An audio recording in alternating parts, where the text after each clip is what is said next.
tell us how you came to meet the defendant and how you came to extend so much money to her without her paying you back? I met her in December of 2023 when she applied for a position, and thought she was a fitting candidate. And subsequently, she actually texted me, help, I need help with my car note.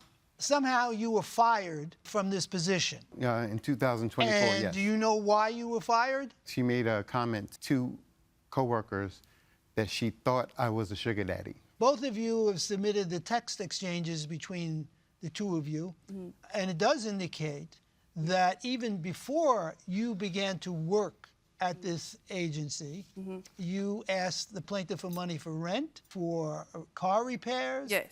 How much in total did you borrow from? $3,200.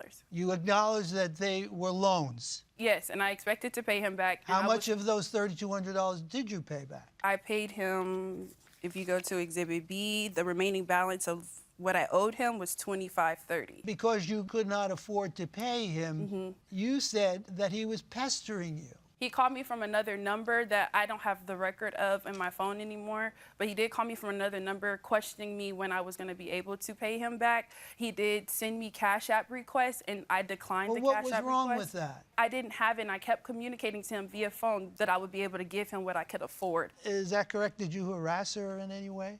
No, Your Honors. Is she correct in her calculation that she only owed you $2,500?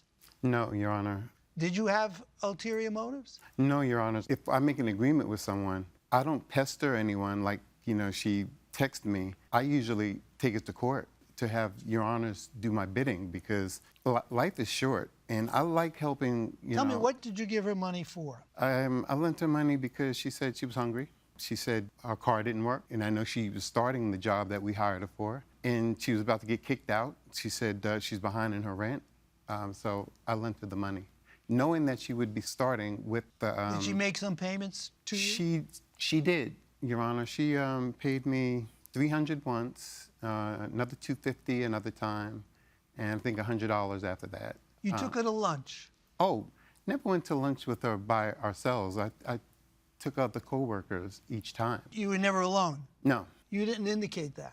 No, it was one time where it was me and Mr. Scott where we went to lunch. Did he make any inappropriate advances towards you? No, he didn't make any inappropriate advances. So would you say that his giving you this money was an example of his generosity? I don't know where his motives were because it was another person at the office that I witnessed him offer financial help to. It was kind of like he would throw his financial help out there. He would definitely buy lunch for the entire office every time he was there. So I don't know if it was for help or if it was him just pushing his money out there, because he would always talk about his money. He would always talk about the things that he had. You're making a substantial salary at a not-for-profit? No, Your Honor. I built up some funds through the years, and subsequently I made money doing real estate and other ventures. So you're saying that you did all of this out of goodwill and generosity? That's me. Judge DeWalda?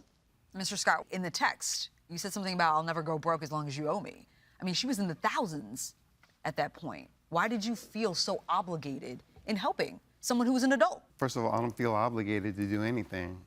I give, from my heart. But if we make an agreement, I'm going to pay you $500 a month. And now that you're working, you have a job, I don't want to hear that, well, I owe other people or I have other bills. But that's where... Ms. Bell, what I don't understand is you got this job in December. You didn't start working until January. But you went to the plaintiff in December and asked for your first loan.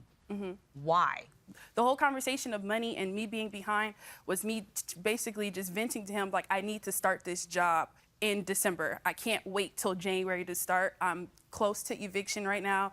I was dealing with being behind for 3 months. My car had broke down. So I was already at a point of telling him where I was at, and he offered his resources. He even went to the extreme of offering a mechanic on the phone, and I thought he was doing a good deed to help me.